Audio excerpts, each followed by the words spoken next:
2021년도 마지막 주일 예배 참여하시는 우리 은평의 모든 가정 여러분들 주님의 이름으로 환영합니다. 오늘 우리 또 시온 찬양대 참 은혜로운 찬양으로 하나님께 올려드렸는데요. 1년 동안 코로나 속에서도 마스크 착용하시고 참 귀한 찬양으로 저희들 섬겨주셨습니다. 지휘로 수고해 주신 우리 최훈 집사님, 또 챔버 오케스트라 단원들, 그리고 또 우리 대장님, 임원들, 모든 시온 찬양대 우리 대원들 한 분 한 분 너무 귀하신데요. 격려의 마음으로 박수로 격려하겠습니다. 네, 수고하셨습니다. 광고에서 들은 대로 저희가 2022년도에 대신방은요, 이 코로나 때문에 문 앞 축복 신방으로 하게 될 것입니다. 아주 짧은 시간입니다만은 마치 택배를 하는 것처럼 우리 교육자들이 교회에서 준비한 조그만 선물과 또 2022년 여러분들이 붙들 하나님 말씀, 축복의 말씀을 가지고 방문하게 될 것입니다. 문 앞에서 만나는 것이고요. 그래서 여러분들은 1년 동안 이제 새해를 시작하면서 기도 제목 있으시면 적어서 저희들한테 주시면 되고요. 저희들은 선물과 축복의 말씀 전해주며 여러분을 축복하려고 합니다. 아주 짧은 시간이고 방역 수칙을 지키면서 하는 문 앞 신방이기 때문에 부담 없이 하실 수 있으리라 생각이 듭니다. 많이 참여해 주셔서요, 2022년도를 그 문 앞 축복 신방으로 주님이 주시는 축복 가운데 시작하시면 좋겠습니다. 우리가 읽지는 않았습니다만 오늘 본문 앞에 보시면요, 이 부활하신 예수님이 제자들을 찾아오십니다. 그런데 그때 예수님의 제자 중에 도마가 없었어요. 24절을 한번 보실까요? 같이 읽습니다. 12 제자 중에 하나로서 디도무라 불리는 도마는 예수께서 오셨을 때에 함께 있지 아니한지라. 그래서 이 부활하신 예수님을 만난 제자들이 이 곧바로 그 동료인 도마에게 찾아가서 우리가 부활하신 예수님을 만났다고 전합니다. 하지만 도마는 나는 예수님의 상처에 내 손가락을 직접 집어 넣어 보기 전까지는 예수님이 부활하신 사실을 믿지 못하겠다라고 말합니다. 25절 보실까요? 같이 읽습니다. 다른 제자들이 그에게 이르되 우리가 주를 보았노라 하니 도마가 이르되 내가 그의 손에 못자국을 보며 내 손가락을 그 못자국에 넣으며 내 손을 그 옆구리에 넣어보지 않고는 믿지 아니하겠노라 하니라. 하지만 이후의 말씀을 보면요, 도마는 자신을 찾아온 그 예수님을 향해서 나의 주님이시요 나의 하나님이십니다 라고 하는 이 위대한 믿음의 고백을 토해내게 됩니다. 이 시간에는 이 본문에 소개되는 이 도마의 모습을 통해서 우리가 어떻게 하면 이 의심의 자리에서 다시 이 믿음의 자리로 갈 수 있는지를 생각해 보고자 합니다. 첫 번째, 우리가 의심의 자리에서 믿음의 자리로 가기 위해서는요, 우리의 이 영적인 상태에 대해서 정직하고 솔직한 자세가 필요합니다. 요한복음 11장에 보면 이 나사로가 죽자 예수님께서 제자들을 향해 우리가 죽은 나사로를 깨우러 가자라고 말씀하십니다. 그러자 그때 도마가 다른 제자들에게 뭐라고 말하는고 하니 우리도 주와 함께 죽으러 가자라고 그럽니다. 그러니까 도마는요, 우리가 보통 이 의심의 사람으로 기억합니다만은 사실은 그는 좀 엉뚱하긴 합니다만 주님이 한마디만 하시면 내가 주님께 순종하겠습니다, 죽으러 가겠습니다 라고 하면서 항상 돌진할 준비가 되어 있는 베드로만큼이나 아주 심장이 뜨거운 열정적인 인물이라고 할 수가 있습니다. 그런데 그랬던 도마가 예수님이 군병들에 의해 잡힐 때에 다른 제자들과 마찬가지로 예수님을 버리고 도망을 간 것입니다. 따라서 도마는 예수님이 돌아가신 것도 너무너무 큰 충격이었습니다만 그 예수님을 위해서 죽을 준비가 되어 있다고 생각했던 자신이 그 예수님을 버리고 도망갔던 예상치 못했던 자기 모습을 보면서 큰 충격을 받았던 것 같습니다. 그리고 도마는 그런 못나고 연약한 자신의 모습을 보면서 그동안 내가 가지고 있었던 예수님에 대한 사랑과 믿음과 열정은 다 뭐였을까 하면서 그렇게 스스로를 자책하면서 깊은 영적인 침체와 의심의 늪에 빠져버리게 된 것입니다.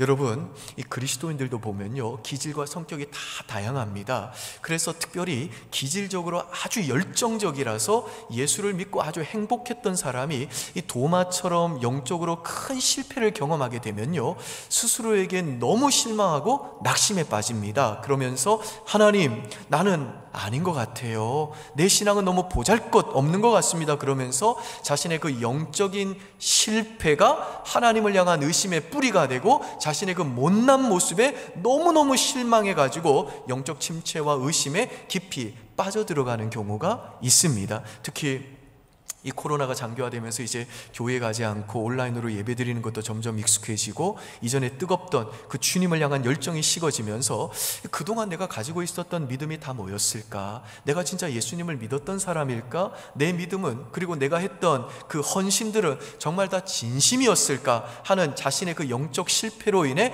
하나님을 향한 의심과 영적인 침체의 늪으로 빠진 이 도마 같은 교인들이 지금 우리 주변에는 굉장히 많습니다. 그러니까 내가 영적으로 무너지고 실패했고 나의 열심과 나의 예배가 이전과 같이 뜨겁지 않기 때문에 내 마음이 흔들리고 하나님을 향한 내 믿음이 마치 물거품 사라지는 것처럼, 그렇게 사라진 것처럼 느껴지는 교인들이 많다라는 것입니다. 여러분, 지금 도마의 영적인 상태가 딱 이런 상태입니다. 그래서 도마는요, 다른 제자들이 부활하신 예수님을 만났다고 기뻐할수록 더 큰 소외감을 느끼면서, 아니 주님이 정말 나를 사랑한다면 왜 하필이면 내가 없을 때 찾아온 거지? 하면서 마음이 더 어려워졌던 것입니다. 그래서 도마는요, 제자들이 우리가 예수님 만났다고 하자 여전히 깊은 그 의심에 사로잡힌 채 나는 내 손가락으로 직접 예수님의 그 손과 옆구리에 상처난 그 구멍에 직접 손가락을 집어넣어 보기 전까지는 나 예수님 부활하신 거 믿을 수 없다라고 말하고 있는 것입니다. 그런데 지금 나는 믿을 수 없다라는 이 도마의 말은요, 의심이지 불신은 아닙니다.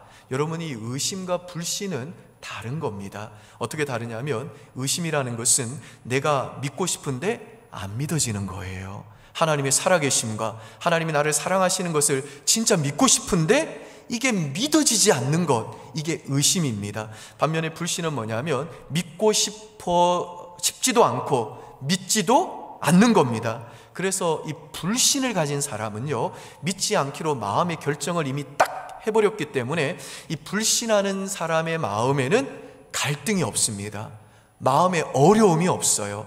그냥 안 믿기로 했기 때문에 믿으려는 의지도 없고 영적인 갈등도 없는 겁니다. 하지만 의심하는 사람은요, 그 안에 믿고 싶은 갈망이 있기 때문에 심한 영적인 갈등을 겪습니다. 영적인 방황을 합니다. 마음이 괴롭습니다. 왜냐하면 그 마음 어딘가에 여전히 믿고 싶은 마음이 있고 진실한 신앙인이 되고 싶은 마음이 있고 그 예수님을 만나고 싶은 마음이 살아있기 때문에 그런 겁니다. 그래서 우리 신자들에게 이 의심이 찾아오게 되면요, 우리가 굉장히 괴로운데 그 이유가 뭐냐 하면 우리 안에 아직 믿고자 하는 마음이 있기 때문입니다. 그리고 내 마음 안에 하나님을 믿고 그분을 만나고 싶은 열망이 강하면 강할수록 의심이 찾아오면 괴로움도 더 커지는 법입니다.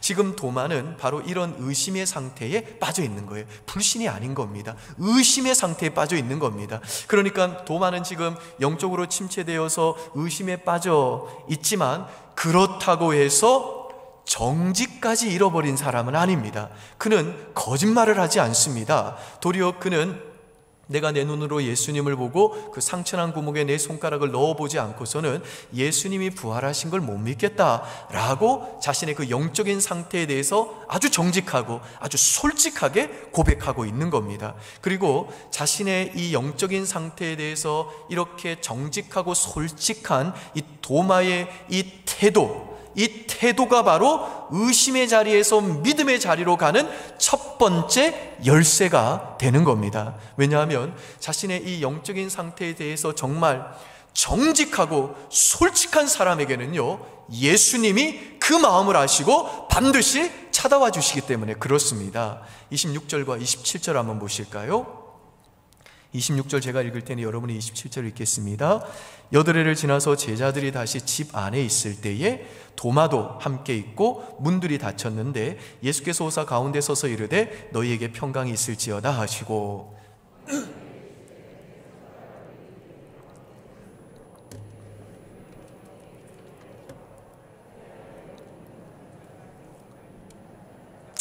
아멘. 여기 보시면요, 예수님이 다시 제자들에게 찾아왔을 때 거기에는 도마가 있었는데 예수님은요 오시자마자 도마를 찾으십니다.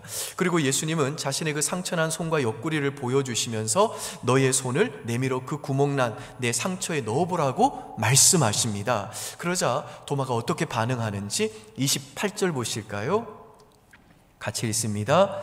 도마가 대답하여 이르되 나의 주님이시요 나의 하나님이시니이다. 이게 무슨 말인가 하면 도마가 의심의 늪에서 빠져나와서 다시 그 믿음의 사람으로 회복이 됐다는 뜻입니다. 그러니까 도마는요, 자신이 예수님을 버리고 도망간 그 자신의 실패 때문에 스스로에게 너무너무 실망하고 스스로를 자책하면서 이제 어떻게 해야 할지 몰라서 다른 제자들로부터도 떠나서 홀로 그 어두운 방 안에서 자기 무릎을 안고 울면서 이 감당할 수 없는, 그 사랑하는 주님이 죽으셨다는 이 감당할 수 없는 현실과 상황을 아파하면서 이제 체념해야 되는데 체념이 안 돼. 이제 내 사랑하는 예수님을 이제는 잊어야 되는데 그분이 잊혀지지가 않아. 이제 그분을 지워야 되는데 그분이 내 안에서 지워지지가 않아. 어떻게 하면 좋지? 내가 그토록 사랑했고 내가 메시아로 믿었던 예수님은 죽었고 그 예수님을 배신한 내 믿음은 가짜인 것 같고 나는 이제 두 번 다시 이 아픔을 겪고 싶지 않은데 도대체가 내 마음에 예수님이 지워지질 않아. 내 동료들은 갑자기 내게 찾아와서 예수님이 부활하셨다고 하지만 아닐 거야. 나는 예수님의 못 박힌 그 상처난 구멍에 내 손을 넣어보기 전까지는 두 번 다시 내게 예수란 없어. 내가 그 옆구리에 내 손이 들어가기 전까지 내가 그를 다시 믿을 리 없어 라고 의심하고 갈등하고 고민하고 있는데 예수님은요, 그런 의심하는 도마의 마음을 전부 다 헤아려 주시고 그 도마의 신음소리를 들어주시고 그 의심하는 도마를 또 찾아오셔서 자신의 그 상처난 몸을 직접 보여주시며 도마야, 너희 모든 의심, 두려움, 그리고 패배감, 어쩌면 나에게 느꼈을지 모를 그 배신감, 내가 그거 다 알고 있어. 그 도마야, 내 몸의 상처난 구멍에 네가 원하는 대로 네 손가락으로 한번 넣어봐.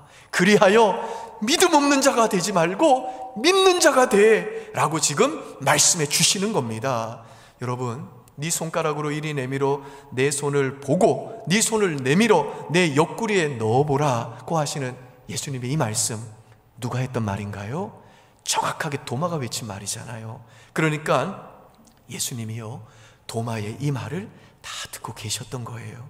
도마가 자신의 그 영적 실패를 자책하면서 그 예수님을 그리워하며 홀로 울고 있을 때 예수님은요, 그 도마를 다 보고 계셨던 겁니다. 근데 이때 도마는요, 자기가 원했던 대로 자신의 손가락을 예수님의 상처난 구멍에다가 넣어본 것 같지는 않습니다. 하지만 예수님이 도마에게 자신의 상처난 그 구멍을 보여주시고 그 도마의 손가락으로 넣어보라고 말씀하시자 도마는요, 그 예수님을 향해 나의 주님이시여, 나의 하나님이시여 라는 이 위대한 고백을 토해낼 정도로 그는요, 깊은 의심의 늪에서 빠져나와 믿음의 사람으로 즉각적으로 회복이 된 것입니다. 그러니까 지금 도마는요, 예수님의 몸에 난 그 상처의 구멍에다가 자신이 원하는 대로 그 손가락을 직접 넣어보고 나서야 비로소 부활하신 예수님을 믿게 된 게 아니라 예수님께서 그렇게 못난 자신의 마음을 다 이해해 주시고 헤아려 주시고 자기같이 못나고 연약한 의심하는 그 존재를 그래도 끝까지 포기하지 않으시고 다시 찾아오셔서 끝까지 품어내시고 안아내시는 이 예수님의 사랑 앞에 그 도마의 마음이 무너지게 된 것이고, 그 예수님의 눈물 나는 사랑 때문에 그의 믿음이 즉각적으로 다시 회복이 되었다라는 겁니다. 사랑하는 여러분, 올 한 해를 되돌아보면 저와 여러분도 그렇지 않나요? 우리도 올 2021년을 시작할 때만 해도 우리가 주를 위해 죽으러 가자라고 외쳤던 이 도마처럼 올해는 정말 내가 예수 믿는 사람답게 주님 사랑하고 주님 위해서 사는 의미 있는 인생을 살겠다고 다짐했었잖아요.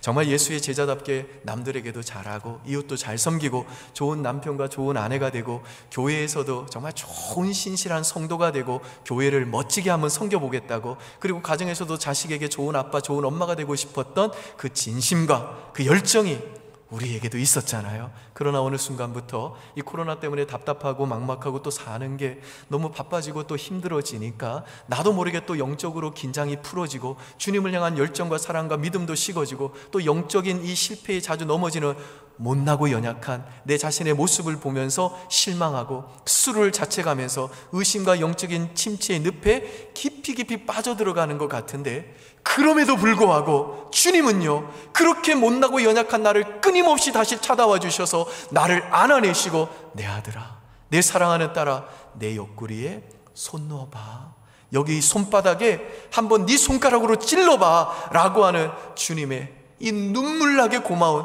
이 신실한 사랑 앞에 우리는 내 손가락으로 예수님의 그 손과 옆구리의 손을 굳이 찔러보지 않아도 우리 마음이 이 사랑 때문에 그냥 녹아져 버리게 되는 것입니다.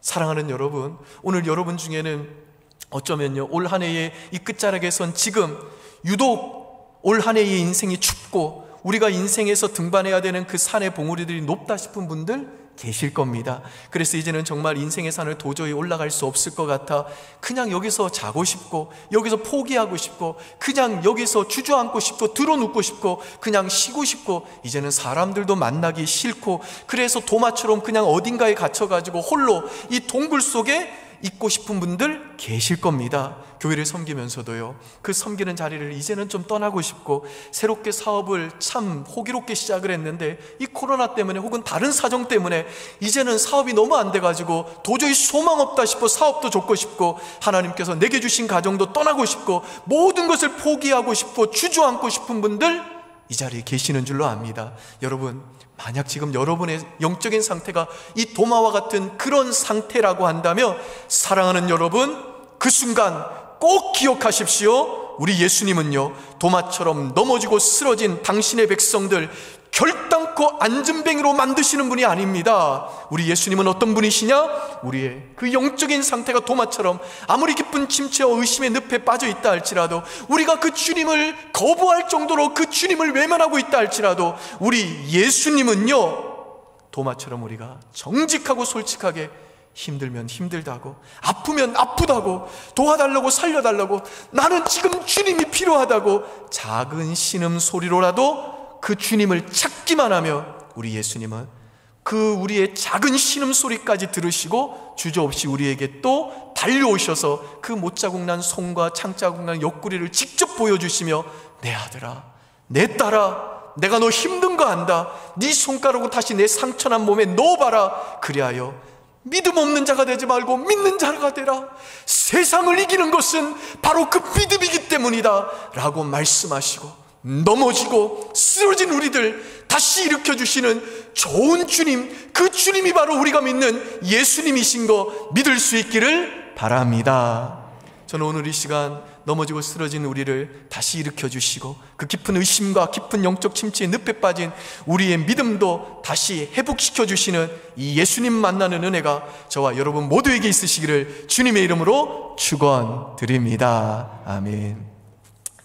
두 번째, 우리가 의심의 자리에서 믿음의 자리로 가기 위해서는요, 십자가에 못 박히신 예수님의 상처를 바라봐야 됩니다. 우리가 이미 살펴본 대로 도마를 찾아오신 예수님은요, 도마에게 자신의 그 못자국난 손과 창자국난 옆구리를 보여주시면서 그 상처난 구멍에 도마의 손가락을 직접 넣어보라고 말씀하세요. 여러분, 이건 무슨 말인고 하면요, 예수님이 부활하실 때 그 영화로운 몸으로 부활을 하셨는데 예수님은요, 의도적으로 십자가에서 못 박히신 그 구멍난 상처와 흔적을 지우지 않는 몸으로 부활을 하셨다는 말입니다. 여러분, 부활하신 예수님이 그 상처를 없앨 능력이 없으셨을까요? 당연히 예수님께는 그런 능력이 있으시지요. 그리고 저와 여러분들은 걱정 안 하셔도 돼요. 예수님은 의도적으로 이 상처를 가지고 부활하셨습니다만, 저와 여러분의 몸에 지금 있는 상처, 우리가 부활할 때는 전혀 없는 완벽한 몸으로 부활하게 될 줄 믿습니다. 근데 예수님은 왜 사람들이 볼 때 굉장히 흉측해 보일 수 있는 그 못자국난 상처와 구멍을 가진 몸으로 부활하셨을까요? 우리는 이 질문에 대한 답을 구약 성경에서 찾을 수가 있습니다. 구약에 나오는 율법에 따르면요, 이스라엘 나라에서는 어떤 사람이 종이 돼서 어느 가정에 들어오면 7년이 지나면 무조건 풀어줘야 됐습니다. 근데 이 종이 혼자면 혼자 나가는 거고, 종으로 들어왔는데 다른 종이랑 눈이 맞아가지고 결혼을 하고 자식을 낳으면 자기 혼자 나가야 됐습니다. 근데 만약에 그 종이 내가 이 여자랑 같이 계속 머물겠다, 그리고 더 나아가서 내 주인은 너무너무 좋은 사람이기 때문에 나는 그냥 이 주인의 종으로 섬기면서 이 집에 고용된 종으로 영원히 살겠다, 그러면 그 종이 뭘 해야 되는고 하면 귀에다가 한 5mm에서 한 7mm 정도, 이 피어싱보다 조금 더 큰 구멍이죠, 꽤 큰 구멍을 뚫어요.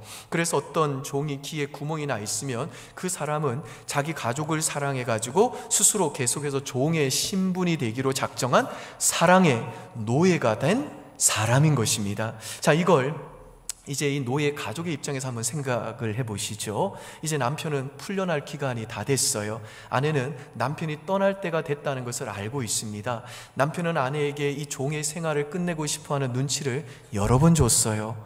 어린 자식들도 잘은 모릅니다만은 이제 아빠가 언젠가 떠날지 모른다는 이 불안감을 가지고 있었어요. 그런데 어느 날 아빠가 일하러 갔다가 길을 뚫고 들어온 거예요. 그러면 아내가 그 뚫어진 길을 보면서 달려가서 남편에게 무슨 말을 했을까요? 여보, 당신 왜 그랬어? 그때 남편이 굳이 무슨 말을 하지 않아도 아내는요, 남편이 나를 얼마나 사랑하는지 알게 되는 것이죠. 그리고 그렇게 길을 뚫은 그 아빠가 말없이 그 아이들을 안아줄 때 아이들도요, 아빠가 자기를 얼마나 사랑하고 있는지를 확신할 수가 있게 되는 것입니다. 여러분, 마찬가지로 우리 예수님이 그 수치스럽고 흉측하고 다시는 기억하고 싶지 않을 그 십자가에 못 박힌 그 상처와 구멍난 그 흔적이 남은 그 몸으로 의도적으로 부활하신 이유가 뭐냐면, 저와 여러분을 위해 영원한 사랑의 노예가 되기로 결단하신 우리를 향한 예수님의 이 사랑을 보여주기를 예수님은 원하셨다라는 것입니다. 여러분, 성경학자들은요, 예수님의 이 못이 손바닥을 박혔는지, 손바닥에 못이 박혔는지, 손목에 박혔는지 사실 의견이 분분합니다. 헬라어로 신약 성경에 쓰인 이 손이라는 단어에는 손목이 포함되어 있습니다. 그런데 많은 이 대부분 성경학자들은요, 예수님이 십자가에 매달리실 때에 군병들이 예수님의 손바닥에 못을 박은 건 아닐 거라 추측합니다. 만약에 예수님의 손바닥에 못을 박으면요, 이 손 등뼈가 약하기 때문에 몸의 무게를 견디지 못해 찢어져서 이 십자가에 매달 수 없기 때문에 손목에 있는 이 두 개의 뼈가 있어요. 이 뼈 사이에 못을 박았다고 합니다. 그래서 이 로마 군병들이 예수님의 손목에 있는 이 두 뼈 사이로 한 12cm에서 15cm 되는 끝이 가늘고 아주 두꺼운 이 뾰족한 대못을 박아가지고 이 두 개의 뼈를 벌려가면서 예수님을 십자가에 매달았을 것이다 라고 말합니다. 그러니까 예수님의 이 손목에 난 이 상처의 구멍에 충분히 이 손가락이 들어갈 수가 있는 겁니다. 그리고 예수님이 십자가에서 숨진 후에 로마 군병이 와가지고 예수님의 옆구리를 찔러서 이 확인 사살을 했는데요, 이 확인 사살이 무엇인고 하면 이제 십자가에 달린 제수가 죽은 것을 확인한 후에 로마 군병이 창으로 그 예수님의 옆구리를 아래에서 위로 이제 그 창이 심장을 이제 관통하도록 확 찌르는 겁니다. 심장이 관통이 안 되면 계속 창질을 하는 것이죠. 근데 예수는 역사다라고 하는 책에 보면 이 신장과 폐와 혈액 전문의인 알렉산더 메더럴이라고 하는 이 박사가 뭐라고 했냐면요, 의학적인 관점에서 보면 예수님의 죽음의 사인은 심장 파열이라고 그랬습니다. 근데 이 심장이 파열이 되면 심낭 삼출이라고 해서 심장 주변에 물이 고이게 되고 또 폐 주위에 늑막 삼출이 일어나서 물이 고이게 된다고 그럽니다. 그래서 요한복음 19장에서 요한이 뭐라고 이야기하는가 하면 로마 군병이 이제 예수님이 죽은 것을 확인하기 위해서 확인 사살을 하는데 그 예수님의 심장을 겨냥해서 예수님의 이 옆구리로부터 심장까지 창을 찌르자 예수님의 이 옆구리에서 물과 피가 쏟아졌다고 증언을 합니다. 그리고 로마 군병이 예수님의 이 오른쪽 옆구리로부터 심장까지 창으로 찔렀기 때문에 예수님의 몸에는요, 이 옆구리로부터 심장까지 꽤 깊은 이 구멍이 뚫려 있었던 거예요. 그래서 여러분, 제가 이미 말씀드린 대로 아마 이때 도마는 예수님의 그 몸에 난 상처의 구멍에다가 직접 손가락으로 넣어본 것 같지는 않습니다. 하지만 만일에 도마가 진짜로 이 예수님의 옆구리에 손을 넣어 보았다고 하면요, 어떻게 해야 되는가 하면 일단 도마가 무릎을 꿇어야 돼요. 그래야 예수님의 이 옆구리로부터 손을 이렇게 넣을 수가 있겠죠. 근데 저는 이 도마에 손이 들어갔을 때에 정말로 도마가 많이 울었을 것 같아요. 왜냐하면 생각보다 손이 너무 많이 들어가는 거예요. 요만큼만 들어가는 게 아니라 군병의 창이 예수님의 그 심장까지 찔렸으니까 도마의 손이 이 예수님의 심장까지 계속 들어가는 거예요. 그리고 예수님의 그 심장이 그때 어떤 상태였냐면 군병의 창에 의해 깨뚫린 상태가 된 것입니다. 그러니까 지금 예수님은요, 예수님의 이 부활 사실을 의심하는 그 도마에게 이 얘기를 너무너무 하고 싶었던 겁니다. 도마야, 내가 너를 위해서 내 심장이 깨뚫리기까지 내가 너 사랑한 거야. 내가 내 심장이 터질 정도로 내 심장을 바쳐서 널 사랑했다. 그리고 나는 너에게 나의 이 사랑을 보여주기 위해 죽음에서 다시 부활했고, 십자가에 못 박힌 내 몸의 상처와 흔적도 지우지 않고 다시 내가 널 찾아온 거다. 그렇게 주님께서 말씀해 주시는 겁니다. 그리고 예수님의 그 못자국 난 상처를 바라보는 바로 그 순간 도마는요, 나 때문이구나, 내 죄 때문이구나 라는 그 심령 속에 그 믿음의 빛이 비추면서 그 깊은 의심의 먹구름이 사라지고 그 주님의 눈물 나는 사랑 앞에 그 마음이 무너지면서 나의 주님이시여, 나의 하나님이시여 라고 하는 이 위대한 믿음의 고백을 토해내고 있는 것입니다. 사랑하는 여러분, 저는요, 오늘 이 2021년 이 마지막 예배를 통해 오늘 저와 여러분의 심령 속에도 다시 한번 이 주님의 눈물 나는 사랑 앞에 우리의 마음이 무너지고 그 예수님을 향해 나의 주님이시여, 나의 하나님이십니다 라고 하는 이 믿음의 고백이 다시 뜨겁게 살아나는 은혜가 있으시기를 주님의 이름으로 축원합니다. 여러분, 우리들이 예수님을 향해 나의 주님이시여 나의 하나님이십니다 라고 이 고백하는 것은요, 이제 우리는 주님께 속한 자가 되었다는 뜻입니다. 우리의 소속이 바뀌었다는 거예요. 여러분, 우리의 소속이 바뀌었다는 거, 이거 엄청난 일입니다. 2차 세계대전 당시에 히틀러의 독재로 인해서 자그마치 600만 명의 유태인들이 지옥과 같은 수용소에서 강제 노동에 시달린 후에 학살당했습니다. 우리에게 잘 알려져 있는 이 빅터 프랭클린의 죽음의 수용소라고 하는 책을 보면요, 그 인간 도살장이라고 불리는 수용소에 구금되기까지의 과정이 굉장히 생생하게 기술되어 있는 것을 우리가 보게 됩니다. 유태인 포로들은요, 노동 현장에 투입될 것이냐 아니면 가스장에 끌려가 죽을 것이냐 하는 그것을 신체적인 조건과 그들의 직업 능력에 따라서 분류가 되었습니다. 수용소에 이 수송되기 전에 독일 장교의 그 손가락 하나가 그들의 삶과 그들의 죽음을 갈라놓았어요. 그래서 그 장면에서 빅터 프랭클린은 이렇게 말했습니다. 반쯤 지켜든 그 오른손의 집게 손가락으로 매우 느릿하게 오른쪽, 왼쪽을 가리키곤 했다. 여러분, 이게 무슨 의미인지 아시겠습니까? 오른쪽은 작업을 의미하는 거예요. 그러니까 얼마간은 살 수 있다는 겁니다. 왼쪽은요, 죽음을 의미했어요.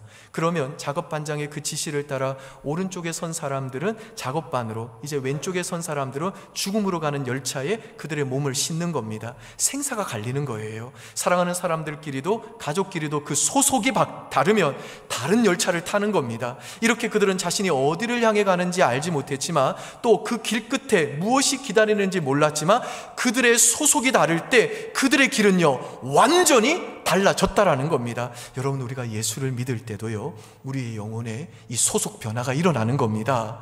예수를 믿고 예수께 속하게 된 우리를 이제 그분의 소유로 삼으신 예수님의 그 눈물 나는 사랑 때문에 우리는 영원한 삶이라고 하는 열차에 탑승하게 되는 겁니다. 일명 우리가 말하는 구원 열차에 우리가 값을 지불하지 않은 그 티켓을 가지고 그 열차에 올라탔다라는 것입니다. 반면에 그리스도 예수 편에 서지 않는 사람들은 안타깝지만 우리와는 다른 멸망을 향해 가고 있는 열차를 지금 타고 가고 있는 겁니다. 여러분, 우리의 삶이 예수님께 속해 있다는 의미가 바로 이런 뜻입니다. 그리고 예수님께서는 그분께 소속된 우리에게 영원한 생명을 주셨을 뿐 아니라 예수님은요, 그분께 소속되어 그분의 소유가 되어 예수님은 나의 주님이십니다, 예수님은 나의 하나님이십니다 라고 믿음으로 고백하는 우리들의 이 땅에서의 삶 또한 끝까지 책임져 주시고 끝까지 돌보아 주시고 끝까지 인도해 주시는 줄 믿습니다. 그래서 여러분, 우리가 즐겨 부르는 찬양 있죠? 이 몸의 소망 무언가라는 그 찬양의 가사처럼요, 사랑하는 여러분, 우리 인생의 유일한 소망은 오직 예수뿐인 겁니다. 찬양 가사 한번 볼까요? 이 몸의 소망 무언가 우리 주 예수뿐일세, 우리 주 예수밖에는 믿으리 아주 없도다. 무섭게 바람 부는 밤 물결이 높이 설렐 때 우리 주 크신 은혜의 소망을 닫을 주리라. 세상에 믿던 모든 것 끊어질 그날 되어도 구주의 언약 믿사와 내 소망 더 크리라. 바라던 천국 올라가 하나님 앞에 배울 때 구주의 의를 힘입어 어여시 바로 서리라. 굳건한 반석이시니 굳건한 반성이시니 그 위에 내가 서리라. 그 위에 내가 서리라. 사랑하는 여러분, 무섭게 인생의 바람이 불고 인생의 풍랑과 파도가 높이 일어나서 우리의 삶을 흔들 때 세상이 믿었던 모든 것들이 끊어질 그날에도 예수님이 우리의 소망의 닻이 되십니다. 우리는 그 위에 서는 것입니다. 뿐만 아니라 이 땅에서의 삶을 넘어서 세상 끝날에 우리가 그 하나님 앞에 서게 될 때, 그때에도 예수님이 바로 우리의 반석이 되십니다. 그때도 우리는요, 우리의 구주의 의를 힘입어 우리는 어떤 두려움 없이, 어떤 수치와 부끄러움 없이 하나님의 심판대 앞에서 담대히 설 수가 있는 겁니다. 바라기는 우리의 소망 되시는 예수님이 오늘도 이 마지막 한 해 여기까지 달려오느라 수고하신 저와 여러분에게 찾아오셔서 그 못자국 난 손과 그 창자국 난 옆구리를 다시 보여주시며, 내 사랑하는 아들아, 내 사랑하는 딸아, 올 한 해 여기까지 살아내느라 너 정말 수고했다. 너는 내 것이다. 내가 너를 내 심장이 터질 정도로 사랑한다. 내가 세상 끝날까지 너와 함께 할 것이다. 그러니 사랑하는 내 아들아, 사랑하는 내 딸아, 두려워하지 말거라, 담대하거라 라고 위로해 주시고 응원해 주심을 믿으시고 이 한 해를 감사와 찬양으로 멋지게 마무리하시고 하나님이 행하실 새해를 기대하면서 2022년 새해를 소망 가운데 희망차게 맞이하시기를 주님의 이름으로 축원드립니다. 아멘. 기도하겠습니다. 아버지 하나님, 한 해를 돌아보니 어쩌면 우리의 영적인 상태도 도마와 같다는 마음이 듭니다. 우리 안에 의심이 있습니다. 침체가 있습니다. 영적인 실패감이 있습니다. 그것이 코로나 때문이었던 그 코로나 속에서도 우리가 코로나를 하나님보다 더 두려워하는 우리의 연약함 때문이었던 지금 우리의 심령 안에도 하나님이 나를 사랑하지 않는다고, 하나님이 정말 나를 사랑하신다면 내 왜 인생에 그 기회를 주지 않았냐고, 하나님이 정말 나를 귀하게 여기신다면 왜 나를 그 대학에 보내주지 않았냐고, 하나님이 나를 사랑한다면 왜 그 사람 내게 안 주셨냐고, 왜 내 기도 제목들은 응답하지 않았냐고, 왜 내가 질병이 나서 이렇게 아파하고 힘들어하냐고, 그렇게 우리는 하나님 앞에서 낙담하고 좌절하고 낙심해 있는 도마들인 거 고백합니다. 그러나 그런 우리의 연약하고 의심 많은 우리의 못난 모습에도 불구하고 우리의 작은 신음에도 주저없이 또 그 흉터를 달고 달려오사 우리를 향해 그 못자국 난 손과 창자국 난 옆구리를 보여주면서 내 아들아, 내 딸아, 네 손가락으로 내 상처난 몸에 넣어봐라. 그리하여 믿음 없는 자가 되지 말고 믿는 자 되어라. 네가 믿음이 있어야지 이 세상을 이길 수 있다. 그렇게 또 넘어지고 쓰러진 우리 일으켜주시고 또 세임 주심을 감사를 드립니다. 그 좋으신 주님 붙잡고 올 한 해 다시 한번 우리 자신의 영적인 상태에서 정직하기를 원하고, 다시 한번 우리를 위해 십자가에 못 박혀 죽으신 예수님의 그 상처난 몸을 우리가 믿음으로 바라보기를 원합니다. 이 믿음으로 우리 성도들 이 한 해 감사와 찬양 가운데 멋지게 마무리하게 하시고, 이 주님이 여전히 변함없이 그 눈물 나는 사랑으로 우리 인생을 내년에도 책임져 주실 것을 믿음으로, 또한 2022년 새해를 소망 가운데 맞이할 수 있도록 은혜 내려 주시옵소서. 감사드리며 예수님 이름으로 기도합니다. 아멘. 우리 다 함께 자리에서 일어나셔서 하나님께 찬송하시겠습니다.